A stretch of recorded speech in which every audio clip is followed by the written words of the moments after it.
It's October 7th. Welcome on into Daily Cards Live, presented by Mungenast, St. Louis Acura, and Royal Banks of Missouri. I'm Joe Roderick, joined alongside by Bob Ramsey. It's Cardinal postseason coverage, which means it's being brought to you by the Alton Sports Tap.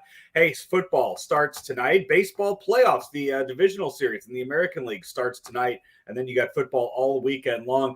Make plans to go out to the Sports Tap. Best wings in all of Madison County. And I mean, really, when you the size of them, put them right up there with any wings that you'll get in the entire St. Louis metro area there in Alton, Illinois.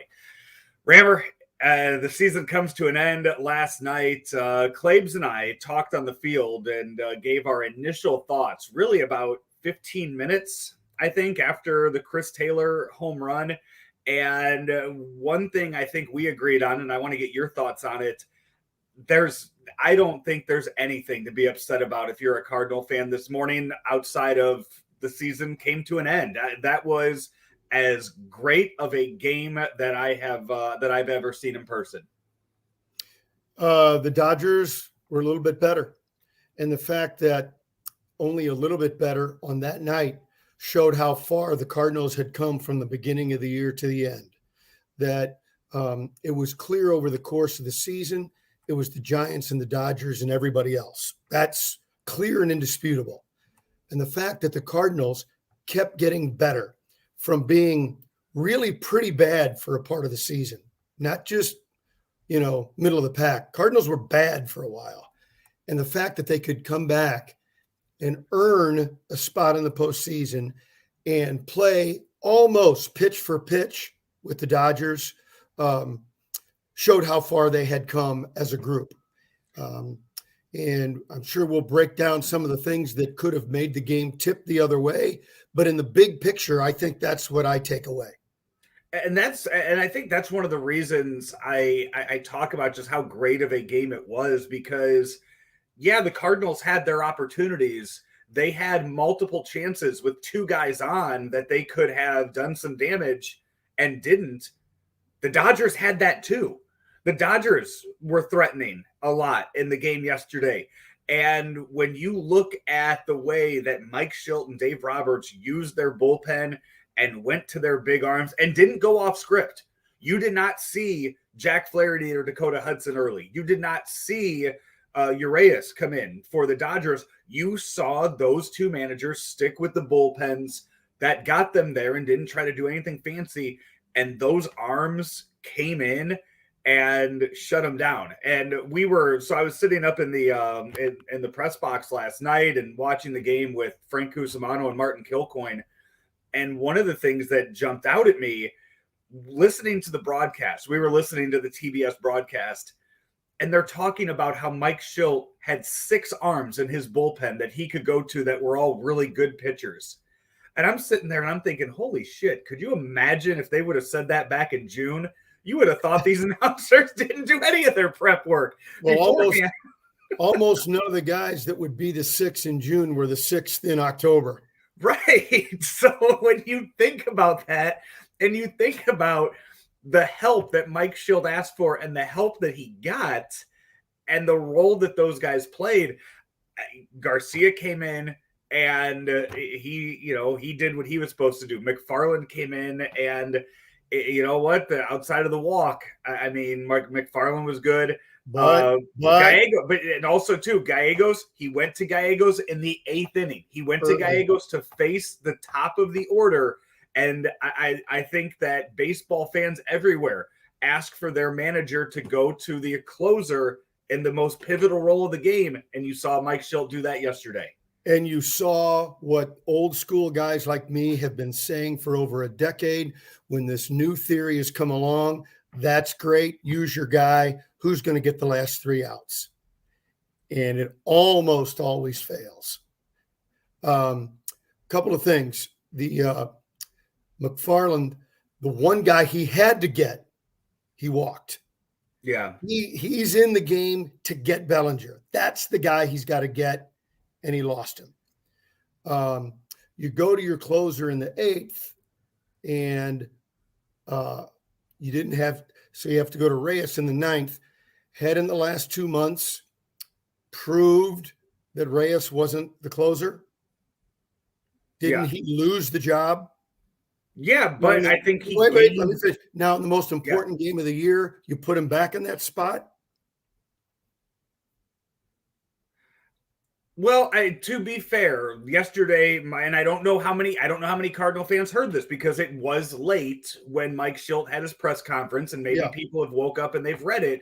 But Mike Schilt did say that there was a nail issue with Gallegos that led to him being taken out of the game. So even though you still had McFarland and Reyes after that, I do think that they went to McFarland earlier than they wanted to. I think they would have been fine with Gallegos facing Gavin Lux to start off the ninth inning. Yeah. But after the nail issue popped up, that's when you went to McFarland. But as Schultz said, you know what? They had to burn Gavin Lux then and go to Pujols. So you went Lux out of the game. And he's like, you know what? And he got Pujols out, which I was sitting with Martin and Frank, and we are sitting there just looking at each other when Albert was up last night, just going, no, it's not going to end this way, right? There's no way that it's going to end this way. And sure enough, he just flew out to center, luckily. But the script was written for that Hollywood ending. Which, by the way, you know what, Chris Taylor, what he did last night, Rammer, I did it in my backyard. I know you did it in your backyard as a kid. We all did what Chris Taylor did last night in that game to hit a walk-off home run in the playoffs. And it's one of those when you see it, you can't get mad about it because it speaks to the beauty of baseball. Yeah, my only thing is, and I don't say it definitively because I don't know, I can't get inside the manager, the pitching coaches, and a given pitcher's head and what's going on. If Jack Flaherty is 100%, I don't know how you let your season ride without your best pitcher in the game. I don't think he's 100%. Jack Flaherty at 100%. You don't think so? I think so. Now, how do we prove the other one wrong? Right. I honestly, if Jack Flaherty at 100% is your game one starter in the NLDS and thus not on the roster yesterday. I mentioned this the other day. With the exception of being stretched out. Everybody knows he's stretched, not stretched out. I'm talking about command of pitches and velocity. Have you seen enough out of Jack Flaherty the last 2 weeks to say that he is your best pitcher? I haven't seen anything to say he's not. That's why I say he's your best pitcher in real broad general terms. But specific to that night, I don't know. What does he say? What does Schilt say? No, he's not ready. He doesn't quite have the feel for his breaking ball, or his mechanics aren't quite right, or whatever. There could be one of those answers, but I haven't heard the questions asked, so I can't say. But he's your best pitcher. Yeah, he in a normal year he is. I don't think he was your best pitcher on that roster that the Cardinals put out yesterday. On top of that, you're also talking about a lifelong starter that you would be bringing in with a runner on in the middle of an inning, which is something too. If he's there, no, there are tons of opportunities to bring him in on a clean inning.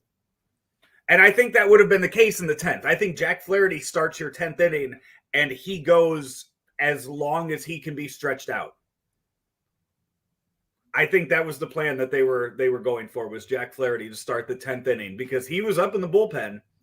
And I think that you had guys like Jack Flaherty and Dakota Hudson and Miles Michaelis too in there in case it got into extra innings. And I think that's where that was leading.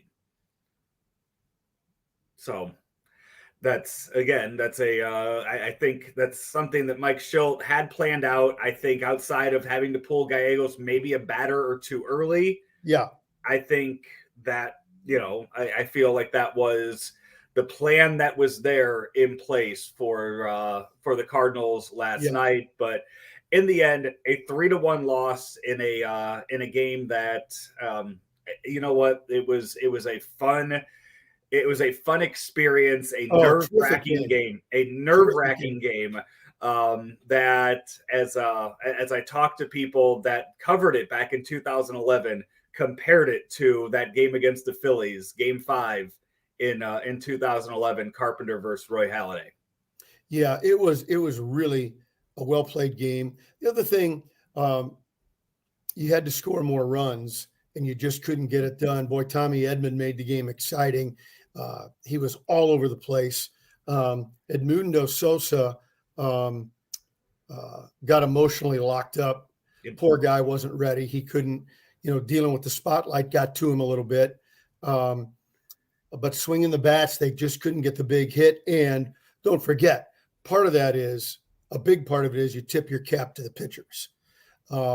They got the Cardinals down, but the Cardinals started to fall a little bit into the things on how they look when they're not going well, swinging and missing at breaking balls out of the zone and chasing fastballs up and out of the zone. They started to get into those habits, usually fueled by anxiousness and wanting to jump out there and make something happen instead of letting the game come to them. And so we'd seen it before, and it was unfortunate that the heat of the moment got to them. But again, that is no disrespect to the Dodgers pitchers. They made pitches. Yeah. The Cardinals now enter an offseason, which I know you and I are going to talk about tomorrow and throughout the winter, enter an offseason with all of their starters returning. They're starting 8, I should say. All of their starting 8 returning. Almost all of their arms are coming back. And they'll have about, $50 million to play with? And I can't think of an offseason where the Cardinals have so much talent and so much money to go out there and improve the team. Yeah, it will be interesting. And now, and I'm sure we'll talk about it, the Giants and the Dodgers in one of the most anticipated playoff series in a long, long time, in my mind. 2 teams that 1 game difference in their record. Clearly the 2 best teams in the National League will be going at it. Both of them compromised with a critical left-handed hitter out of their lineup. So that's fair. They both lose a key guy, and it's let's get after it. A very anticipated series. And the American League gets going today to a series you and I are both looking forward to, in particular with the White Sox and the Astros. Yeah, that's going to be a fun one. I'm still holding out hope I can find a ticket somewhere to go to the game on a Sunday night up in Chicago. So, but those ticket prices, I tell you what, I looked at what a price was for last night's game here in LA. It was reasonable. It's it's one I would have easily spent that if I didn't have a ticket to the game. Would have spent it on that. That's not the case going on the South Side right now. So it's probably not going to happen. But it's going to be a nice start to the playoffs today. Dusty Baker versus Tony La Russa, Houston versus Chicago. Rammer, that's going to do it for us here on the final regular season version of Daily Cards Live. Before we do get out of here, though, a word from Royal Banks. Royal Banks love following the Cardinals all season long. They've always supported the community in so many ways. We're sports guys, and Royal Banks is always supporting Little League, amateur ball, college teams, St. Louis U, Mizzou, and other schools. And you always see them promoting the pro sports as well, with the Blues and the Cardinals, and I'm sure with soccer coming along. Royal Banks is a fabric of the St. Louis community. Get on board with helping them help you reach your financial goals. That's what they're trying to do, whether they're big or small. And all you got to do is give them a call, 314-212-1500, or go online to royalbanksofmo.com. Royal Banks of Missouri, where better service means better banking. Member FDIC, an equal housing lender.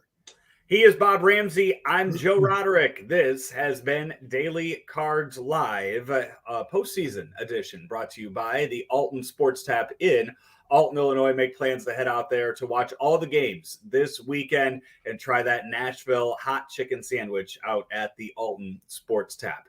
We will be back tomorrow, talk a little more Cardinal offseason and about some of the playoff games that we're going to watch here this today on Thursday. Until then, for Bob Ramsey, I'm Joe Roderick. This has been Daily Cards Live, presented by Mungenast, St. Louis Acura, and Royal Banks of Missouri here on ClaibsOnline.com. The 2021 Acura TLX is the top-selling luxury sedan in St. Louis, and St. Louis Acura has an unbeatable selection. The TLX has the highest safety rating, and right now you can get $2,500 in Loyalty Conquest offers with 0% financing for up to 36 months. We offer free pickup and delivery, and we'll also buy your used vehicle, even if you don't buy from us. St. Louis Acura, committed to becoming better than ever for you.